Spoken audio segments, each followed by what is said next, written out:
is promoting this event. So, under the sponsorship of the Ministry of Earth Science, we as a Aditya University, we are organizing this debate competition. The theme is this is our power, our planet through renewable energy. We need to use all these renewable resources, and they are even cost effective and even efficient. So for instance, the solar energy, cost of the solar energy is significantly dropped for decades. It's also it's also challenging this traditional energy resources. The point which is there is good, but with the renewable sources, we can't provide sufficient energy with the hospitalities. We can't supply much more energy.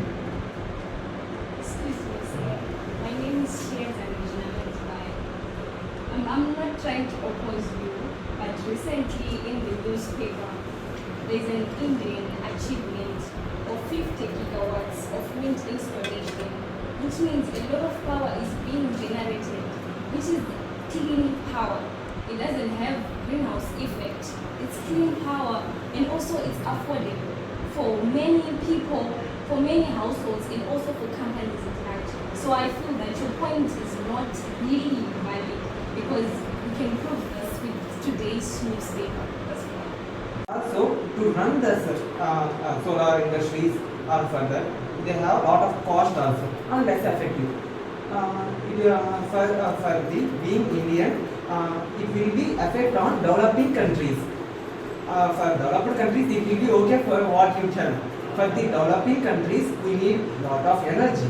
For that, we have depend on the non-renewable sources. Actually, oppose your point, Nasir. So you are just saying that we need a lot of power for industries. Then why don't you think that the gas which is moving from the industries are also affecting global warming? So it also affects the biodiversity and all the species in this world, and it also affects us. And we may, in the near future, we are also affected a lot. Yeah, I agree with your point, but hospitals have to run 24/7 electricity. If at night we need electricity, then how can solar energy can supply the energy if the electricity all over completed? So, right now in India, the solar energy industry is producing 263,000 gigawatts for the nation. After that, in Zimbabwe is fully sustainable on hydropower electricity. So we can't conclude and say that these renewable sources are not enough to be sufficient to power up our industries and our motor vehicles. We also talked about power in the evening. Due to technology, there are now batteries that can store energy. Solar energy is not just for during the day. You can store in a battery and even use it for about 7 days or even a fortnight, using that power that you stored in a battery. There is now technology advancement, so there are batteries. At night you can have your power, you can use your electric appliances. I'm very happy. As an English faculty, I'm very happy. Just not English people are here in our university. I'm very excited. And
I would like to sincerely gratitude my humble gratitude towards the management of Aditya University to support us to celebrate this type of event, and Ministry of Earth Science for the sponsorship of this event. On the celebration of Earth Day, we conducted total 5 types of event in 2 different sectors.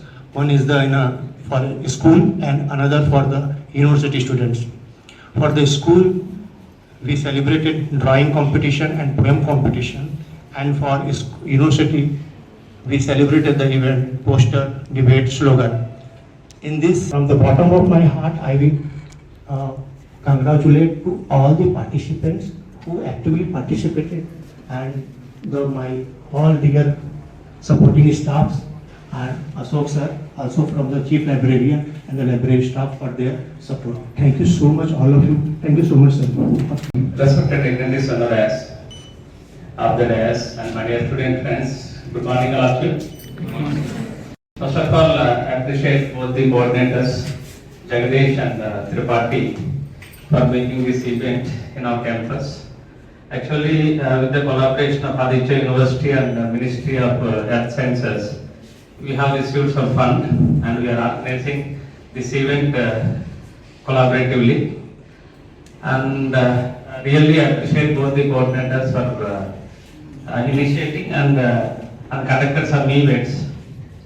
And I appreciate all the winners also. We have conducted different competitions in the 2 different schools, and a few members are identified as the winners, and I really appreciate them also.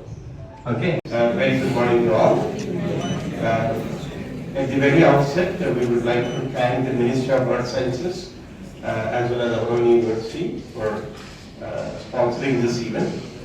And the 2 principal players, one Dr. Tripathi and Jagadish, were very much involved in organizing this event, spreading out to the villages and organizing the event, and very well supported by the Dean CLM and librarian Dr. Ashok and then other faculty.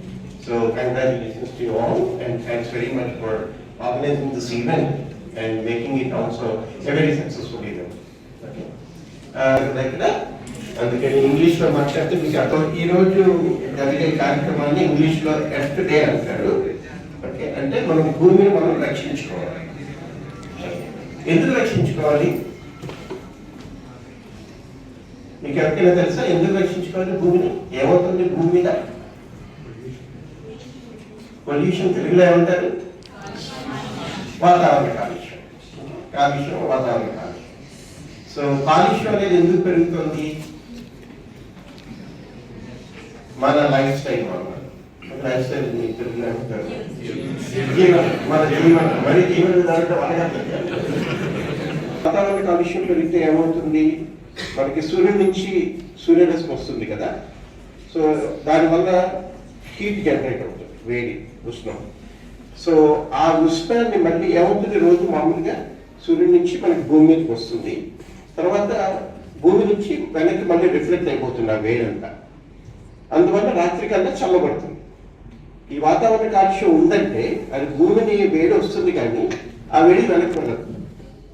Already సమ్మర్లో మీరు చూస్తున్నారా, రాత్రి మీరందరూ 6 బయట పడుకుంటారు కదా, ఇంట్లో పడుకోరు, బయట పడుకుంటారు. బయట చల్లగా ఉంటుందా వేడిగా ఉంటుందా? చల్లగా ఉండాలి, కానీ 12-1 గంటల వరకు వేడిగానే ఉంటుంది. చిన్నపిల్లలు కాబట్టి మీకు తెలీదు, కానీ వేడిగా ఉంటుంది. ఓకే, సో దానివల్ల మీరు ఏం చేయాలంటే ఈ వాతావరణ కాలుష్యం తగ్గాలి. తగ్గకపోతే మీరు పెద్దవాళ్ళు అయ్యేసరికి చాలా రకాల ఇబ్బందులు వస్తాయి. వాతావరణ కాలుష్యం ఎందుకు వస్తుంది? మనం ఎక్కువ ఈ పెట్రోల్ బండ్లు వాడుతున్నాం కదా, మోటార్ సైకిల్ కానీ కార్లు కానీ, దాంట్లో నుంచి వచ్చే కాలుష్యం అంతా అలా బయటకు వచ్చి అలా ఉండిపోతుంది. అది మళ్ళీ తిరిగి వెనక్కి వెళ్ళి మట్టిలో కలవాలి, కానీ కలవదు, అందులోకి వస్తుంది. దానివల్ల ఆరోగ్యం దెబ్బతింది కదా. సో మనం చేసే పనుల వల్ల ఇన్ని రకాల అనర్థాలు జరుగుతాయి అన్నమాట. ఈ చెట్లు ఎక్కువ పెంచామనుకో, సో మనం వదిలే కార్బన్ డైఆక్సైడ్, అంటే మనుషులు కానీ బండ్లు కానీ, కార్లు, స్కూటర్లు, వీటి కానీ అవి దాంట్లో ఇచ్చే కార్బన్ డైఆక్సైడ్ చెట్లు పీల్చేసుకుని అవి ఆక్సిజన్ ఇస్తాయి. అప్పుడు ఆక్సిజన్ మనం పీలిస్తే అప్పుడు మనకి ఆరోగ్యంగా ఉంటుంది. ఎంత ఎక్కువ ఆక్సిజన్ మనం పీల్చగలిగితే అంత ఆరోగ్యంగా ఉంటుంది. కాబట్టి చెట్లు బాగా పెంచాలి. ఓకే గ్రౌండ్ చిన్నదండి, ఒక పెద్దది చెట్టు ఉంటుంది సార్, ఓకే అదొకటండి. 4 చిన్న మొక్కలు వేసామండి. Okay okay okay. అంటే బిల్డింగ్, స్కూల్ బిల్డింగ్ చుట్టూ వేయడానికి ఏం లేదు. సో సాధ్యమైనంత వరకు ఎంత వీలైతే అంత మొక్కలు పెంచితే బాగుంటుంది. మొక్కలు పెంచడంలో కూడా కొన్ని రకాల చెట్లు అంటే మర్రి చెట్టు కానీ, రావి చెట్టు కానీ, వీటికి వాతావరణ కాలుష్యం తగ్గించాలంటే చెట్లు బాగా పెంచాలి కదా. అలాగే పెట్రోల్ డీజిల్తో నడిచే వాహనాలు మనం నడపకూడదు. ప్లాస్టిక్ చాలా తక్కువ. ఎవరో ఒకరు మీకు తెలుగులో చెప్తారని చెప్పిన నేను అవన్నీ నేర్చుకుని, మన భూమి చాలా ప్రమాదంలో ఉంది. ఆ భూమిని మనం రక్షించుకోవాలి. మనం రక్షించుకోవాలంటే ఈ వాటి నుంచి మీరు స్కూల్కి వెళ్ళాక మీ ఫ్రెండ్స్కి, మీ టీచర్లకి ప్లాస్టిక్ అస్సలు వాడద్దు. ఎటువంటి అనర్థాలు తర్వాత వస్తాయో గ్రహించి ఇప్పటి నుంచి ఈ అలవాట్లన్నీ బాగా నేర్చుకుంటే మీరందరూ చాలా చక్కగా సుఖంగా ఉంటారు పెద్దవాళ్ళు. ఓకే, అదే కదా మనకు కావాల్సింది. Very good, all the best. Respected Vice Chancellor garu, Dr. M. Srinivas garu, and all other dignitaries on the dais, and my dear faculty members and student friends, and especially the children from different schools from Errampalam and Surampalam, and the faculty who accompany these students. Good afternoon, everybody. Gatiga? Yeah, very good. So, Vice Chancellor garu anta clearly explain chesin tarvata inka చెప్పడానికి పెద్దగా ఏం లేదు. But ఈ changes మన ఎర్త్ని, మన భూమిని మనము ఎందుకు కాపాడుకోవాలి, ఇప్పుడు వస్తున్నటువంటి ఈ చేంజెస్ వల్ల ఏం జరగబోతుంది అన్న దాని మీద 2 minutes నేను మాట్లాడి క్లోజ్ చేస్తాను. ఒకటి, మనకి మేజర్ ఎఫెక్ట్ ఈ క్లైమేట్ చేంజెస్. సో ఇక్కడున్న యంగర్ జనరేషన్స్ కి ఐడియా ఉండకపోవచ్చు, but if you take 40-35 years back temperature తీసుకుంటే ఈ రోజుకి ఆ రోజుకి టెంపరేచర్ యావరేజ్ ఒక 2 degrees ఇంక్రీజ్ అయింది. సో ముఖ్యంగా సమ్మర్ లో అబౌవ్ 41 degrees సెంటిగ్రేడ్ అనేది మనం చాలా కామన్ గా చూస్తున్నాం. బట్ మా చిన్నతనంలో వెరీ రేర్ గా మాత్రమే వచ్చేది. సో ఈ టెంపరేచర్ ఈ విధంగా చేంజ్ అవ్వడానికి, ఇంక్రీజ్ అవ్వడానికి కారణం ఏంటంటే మన వైస్ ఛాన్సలర్ గారు చెప్పినట్టు ముఖ్యంగా పొల్యూషన్ పెరగడము. దీని ఎఫెక్ట్స్ వల్ల ఏం జరుగుతుంది, మనకి గ్లేషియర్స్ ఏవైతే ఉన్నాయో నార్త్ పోల్, సౌత్ పోల్లో అవన్నీ కూడా కరిగి మనకి సముద్రం యొక్క వాటర్ లెవెల్ పెరుగుతుంది. సో మన రీసెంట్ గా మన దగ్గర ఉన్నటువంటి ఉప్పాడ లాంటి విలేజెస్ లో ఏం జరుగుతుందో మనం చూస్తున్నాము. సీ లెవెల్ పెరిగితే ఏమవుతుంది, భూమిని ఆక్రమించేస్తుంది, ఊర్లే సముద్రంలో కలిసిపోతాయి. భవిష్యత్తులో కొంతకాలానికి అలా సముద్రం లెవెల్ పెరిగిపోతూ ఉంటుంది, భూమి ఏరియా తగ్గిపోతూ ఉంటుంది. ఇది ఒక మేజర్ ఎఫెక్ట్. సో ఎప్పుడైతే గ్లేషియర్స్ కరిగిపోయాయో టెంపరేచర్ మరింత పెరుగుతుంది. సో దాని ఎఫెక్ట్ మరీ పెరుగుతుంది. సో ఆ విధంగా ఇది పెరుగుతూ వెళుతుంది. రెండవది, ప్లాస్టిక్ యొక్క యూసేజ్ గురించి కూడా మన వైస్ ఛాన్సలర్ గారు చాలా క్లియర్ గా చెప్పారు. ఈ ప్లాస్టిక్, కొన్ని రకాల ప్లాస్టిక్స్, ముఖ్యంగా సింగిల్ యూజ్ ప్లాస్టిక్ అంటే పల్చగా ఉండేటువంటి ప్లాస్టిక్ ఏదైతే ఉందో అది 1,00,000 సంవత్సరాలు అయినా సరే భూమిలో కరగదు. అంటే మనము సింపుల్ గా ప్యాక్ ఏదైనా ఒక షాప్ కు వెళ్తే చిన్న ప్యాక్ ఏదైనా తీసుకుంటే అందులో కాపులు పెట్టిస్తాడు, అది మనం తీసుకుని బయటపడేస్తాం. అది భూమిలో కలవడానికి కొన్ని లక్షల సంవత్సరాలు పడుతుంది. బట్ ఈ లోపు ఏమవుతుంది, అది ఆవులు తింటున్నాయి, చనిపోతున్నాయి. అదేవిధంగా అది భూమిలో కలిసిపోయి సముద్రంలో ఇవన్నీ కూడా మొత్తం పొల్యూట్ అయిపోయి సముద్రం యొక్క జీవచరాలు ఇవన్నీ కూడా చనిపోవడం జరుగుతుంది. సో దానికి కూడా మనము వీలున్నంత వరకు మనం ఆపవలసిన అవసరం ఉంది.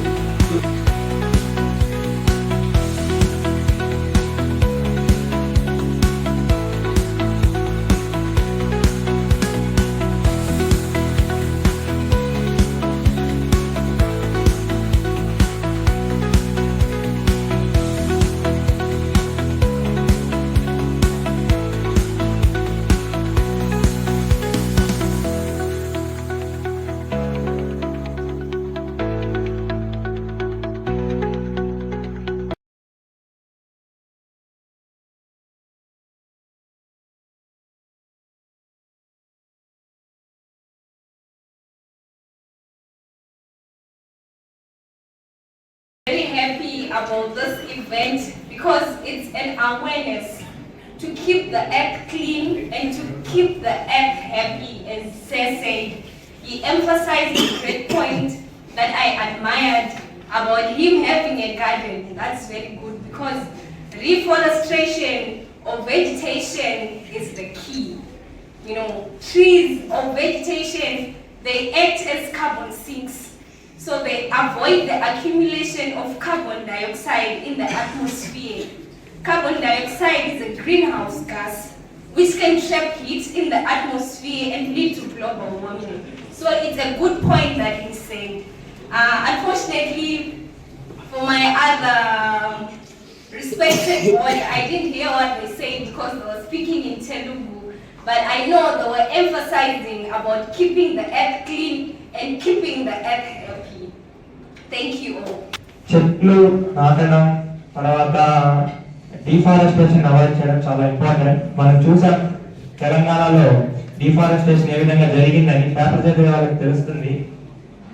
లైక్ పూల మొక్కలు, పండ్లు, కూరగాయలు ఎక్సపోర్ట్. బట్ మానులు ఏవైతే ఉంటాయో ఆ చెట్లను కూడా ఇంటికి ఒక మాను ఉంటే దేశం బాగుంటుందని నా నమ్మకం. లైక్ కానగ చెట్లు, వేప చెట్లు, ఉసిరిక చెట్లు, పనస చెట్లు, కొబ్బరి తోటలు, ఇలాంటివన్నీ సపోర్ట్ చేయండి. ఇలాంటివి నాటండి. ఊర్లో ఉంటే మీకు తెలుస్తుంది.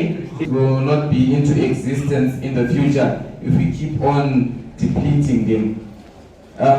Today I didn't hear quite a lot of stuff because the speakers were speaking in Telugu, but I also believe that they were emphasizing on the point of renewable resources, and I think the world has to make more research on these things so that our future can be secured. I thank you. అవకాశాన్ని కల్పించినటువంటి Aditya university వాళ్ళకి ప్రత్యేకమైనటువంటి ధన్యవాదాలు తెలియజేసుకుంటున్నాను. ఇలాంటి ప్రోత్సాహకరమైనటువంటి పోటీతత్వాన్ని మా పిల్లల్లో పెంచి మీరు ప్రోత్సహిస్తున్న విధానాన్ని బట్టి మీ అందరికీ ప్రత్యేకమైనటువంటి ధన్యవాదాలు తెలియజేసుకుంటున్నాను. ఇక ఎర్త్ కోసం సార్ చెప్పినటువంటి విషయాలు చాలా నాకు బాగా నచ్చాయి. మొట్టమొదటిగా మనం ప్లాస్టిక్ యూసేజ్ అనేది తగ్గించాలి. రెండవదిగా ఇంకుడు గుంతలు అంటే వేస్ట్ వాటర్ని భూమిలో ఇంకుపోయేటట్టుగా చేసి, మూడవదిగా చెట్లను పెంచాలి. దానికి కొంచెం నీళ్ళేస్తే అది పెరుగుతుంది, పెద్దవుతుంది, నీడనిస్తుంది, కలపిస్తుంది, పండ్లిస్తుంది. కాబట్టి ఆ చెట్లను మనం పెంచాలి, మన వాతావరణాన్ని మనం కాపాడుకోవాలి అనేటటువంటి చక్కని ఉద్దేశించి కార్యక్రమం నిర్వహించినటువంటి ఆదిత్య యూనివర్సిటీలకు మరొకసారి